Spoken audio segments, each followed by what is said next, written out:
मैं स्वयं प्रकाश हूँ। मेरा तेज कभी भी छीन नहीं होता। तुम जो हो मेरे ही तेज से प्रकाशित हो रहे हो और ये अहंकार पाले बैठे हो कि मेरे सामने और कोई तेजवान नहीं। जब मैं यहाँ नहीं होता तो कहीं और क्षेत्र को प्रकाशित कर रहा होता हूँ, परंतु सभी मेरे ही तेज से प्रकाशित हो रहे हैं। मेरी उपस्थिति जहाँ है वहाँ तो मैं हूँ ही। मैं जहाँ अनुभव में नहीं आ रहा हूँ मैं वहाँ भी उपस्थित रहता हूँ।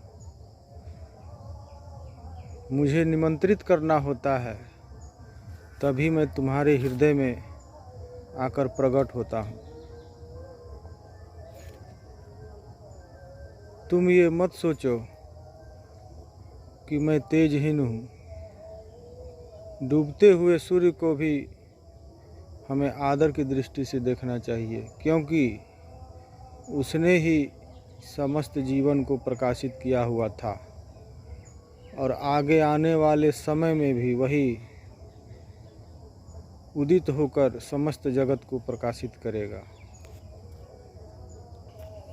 तुम्हारे हृदय रूपी मंदिर में मैं हर क्षण विराजमान रहता हूँ, परंतु तुम ही सांसारिक मोह में फंसे हुए रहते हो और अहंकार पाले रहते हो, अभिमान से अभिभूत भरे रहते हो।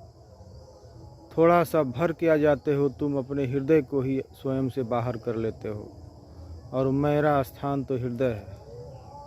तो हृदय क्षेत्र को जब तक तुम जागृत नहीं करते और जब तक मुझे निमंत्रित नहीं करते तब तक मैं तुम्हारे सामने प्रकट नहीं हो सकता।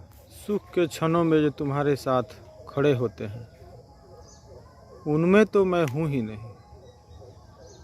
मैं उनमें हूँ जो तुम्हारे दुख की घड़ी में तुम्हारे साथ खड़े होते हैं और तुम्हें उस दुख से उबारने के प्रयास में लगे रहते हैं और अपना समय देते हैं। सुख की घड़ी में तो वो खड़े रहते हैं जो दुख की घड़ी में नहीं आते। तो दुख में जो तुम्हारे साथ खड़े हैं तो ये समझ लेना उन्हीं में मैं तुम्हें हूँ दिखाई दूंगा। जितने लोग सुख में आते हैं वो तुम्हारे हित में नहीं हो सकते। ये हो सकता है, परंतु जो दुख की घड़ी में तुम्हारे साथ खड़े हैं और तुम्हें उसे उबारने के प्रयास में लगे हैं वो तुम्हारे अपने हैं और उन्हीं में मैं रहता हूँ।